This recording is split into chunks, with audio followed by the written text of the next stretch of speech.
Hello friends, welcome back to Gyan Siddhi academy. मैं आशा करती हूँ कि आप लोग अच्छे होंगे। तो हम एस्टेट का PYQ हमने अब से पिछले वीडियो में स्टार्ट किया था।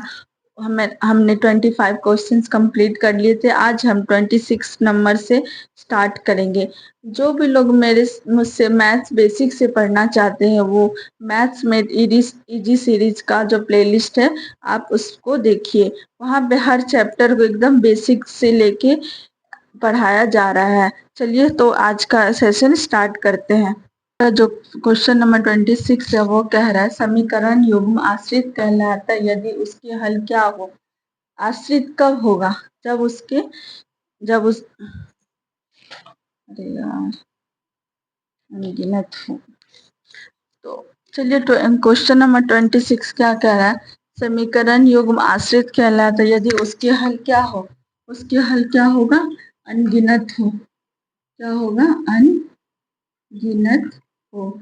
उसके हल क्या हो? अनगिनत हो। क्या हो? उसके अनगिनत हल हो। ठीक है, तो नोट में और लिख लीजिएगा। जब एक से अधिक हल होता है रैखिक समीकरण में, जब एक से एक और केवल एक हल होता है तो वो संगत कहलाता है, और जब एक से अधिक हल अपरिमित रूप से अनेक हल होता है तो वो असंगत कहलाता है।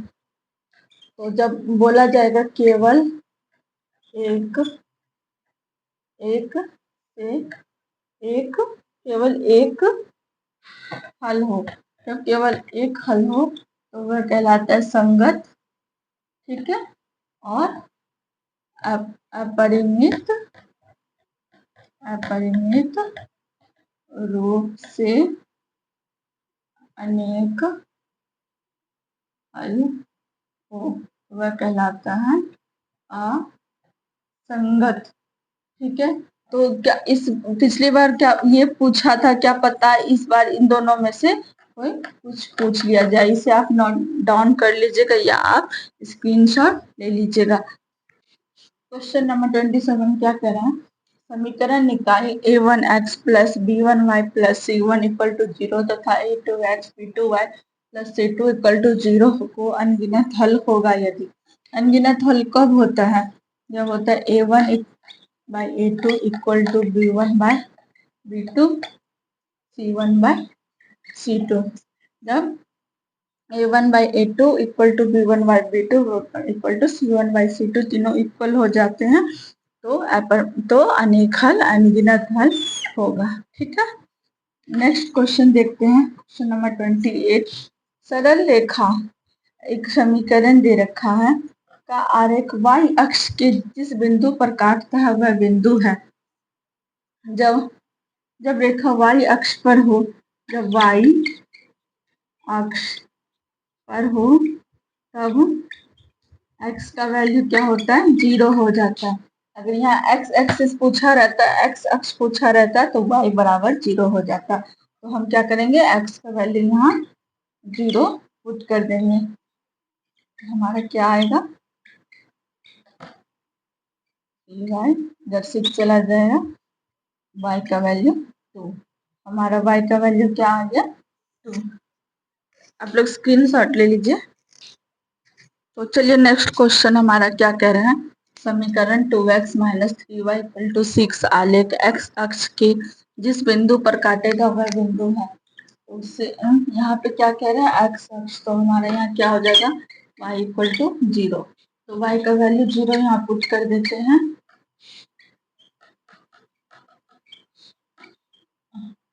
हमारा हो जाएगा 2x इक्वल टू 6, x का वैल्यू हो जाएगा 3। हमारा क्या हो जाएगा? ऑप्शन 3 and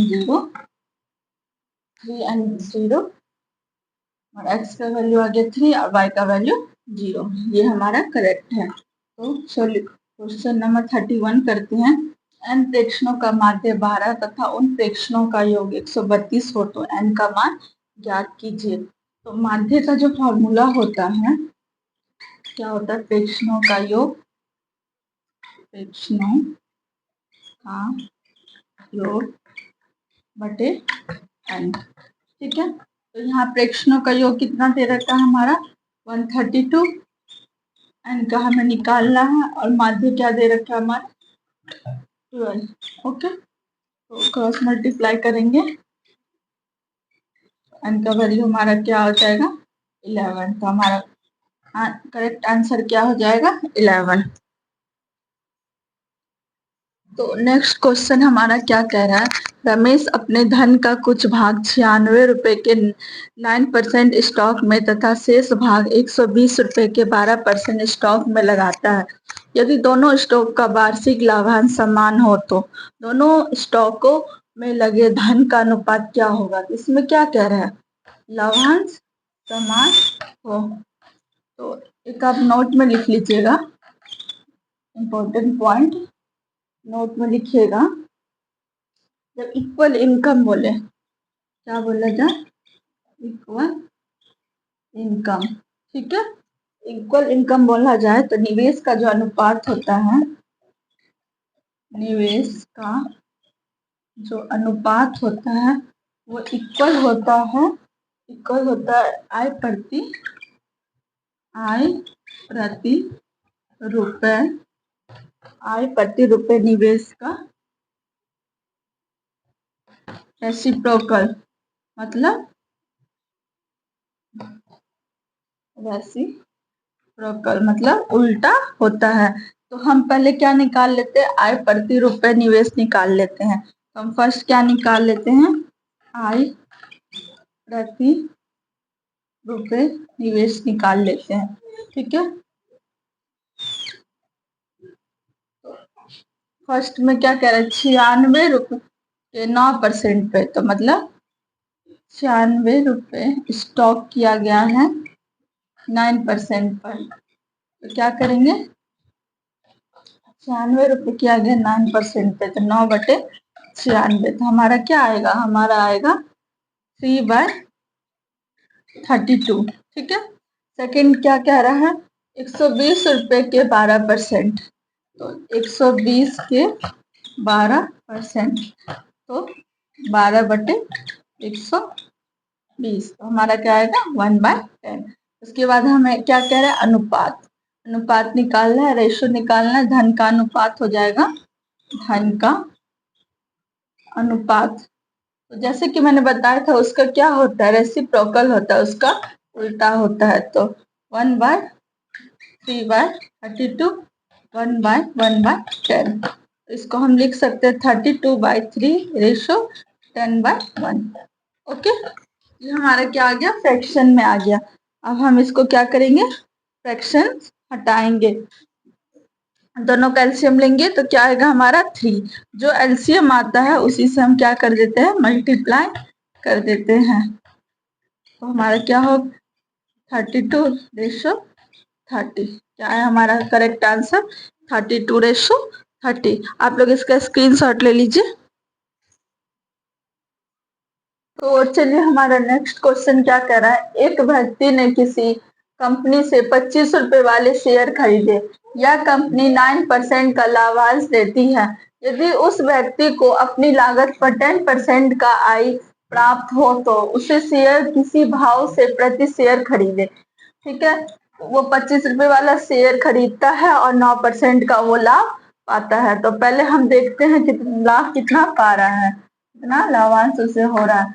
तो क्या कह रहा है, 9% पा रहा है 25 रुपए पे, तो टोटल क्या होगा 9/125।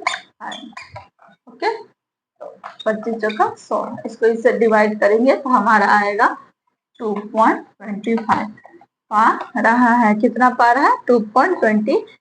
अब उसे क्या करना, उसे 10% का लाभ चाहिए, तो वो किस भाव में खरीदे। तो माना कि वो पी में खरीदता है, माना पी में पी प्रति शेयर खरीदता है। तो पी का 10% करेंगे तो पी इंटू 10/10 क्या हो जाएगा, इसको करेंगे तो पी इंटू पी को हम अगर डिवाइड करेंगे तो हमारा क्या होगा 0.103, ठीक है। तो उसको इतना मिल रहा है, उसको यहाँ तक पहुंचना है, ठीक है। तो हम क्या करते हैं, अगर हम पी का वैल्यू निकालने के लिए क्या करेंगे, हम दोनों को इक्वल कर देंगे, ठीक है।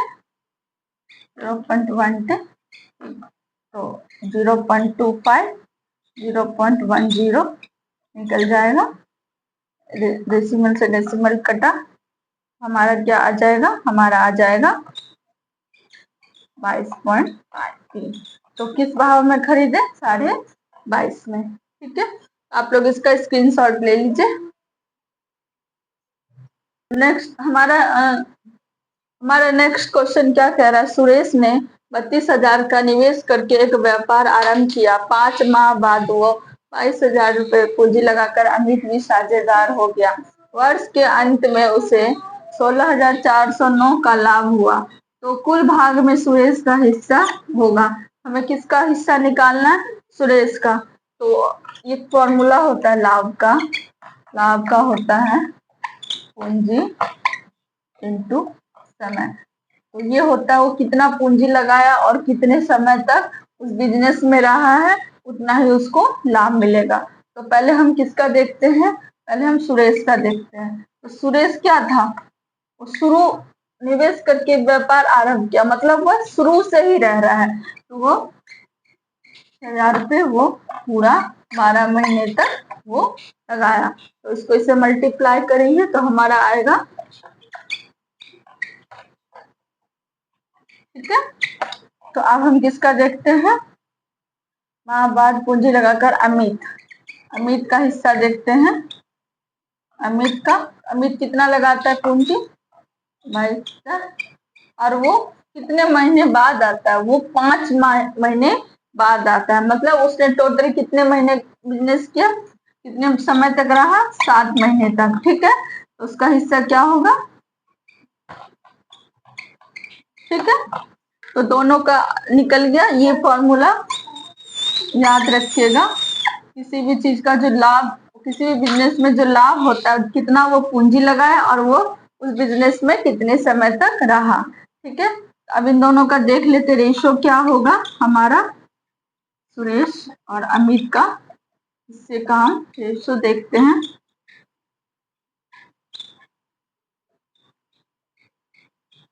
0.30 कैंसिल हो गया, और उसके बाद इसको अगर शॉर्ट करेंगे तो हमारा आएगा 192 इंटू 77, ठीक है। हमें किसका हिस्सा निकालना है, हमें सुरेश का निकालना, मतलब 192 का वैल्यू हमें निकालना है, हमें सुरेश का हिस्सा निकालना है, ठीक है। सुरेश का कितना है, 192। टोटल हमारा कितना है, टोटल हमारा है 7, 8, 9 और 9, 7, 69। और उसको किस में से उसका हिस्सा पूछा है, जो लास्ट में उसको फायदा होता है, ठीक है। उसको कितने रुपए का प्रॉफिट होगा, उसको होगा, ठीक है। तो ये फॉर्मूला याद रखिएगा, किसी भी बिजनेस में जो लाभ होता है उसने कितना पूंजी लगाया, कितने समय तक रहा। सुरेश 12 महीने तक रहा 32,000 रुपये लगा के, उसका टोटल पूंजी ये है। अमित रहा 22,000 रुपये, 7 ही महीने तक रहा, उसका टोटल पूंजी ये है। दोनों को हम रेशो में देख लिए। उसके बाद हमें किसका निकालना था, हमें सुरेश का निकालना था। तो सुरेश का 192 है पूरे में से, और टोटल कितना हमारा है 269, और किस में से उसको देना था, टोटल उसको 16,409 में से। तो हमारा क्या 11,712 आया। चलिए इसका स्क्रीनशॉट ले लीजिए।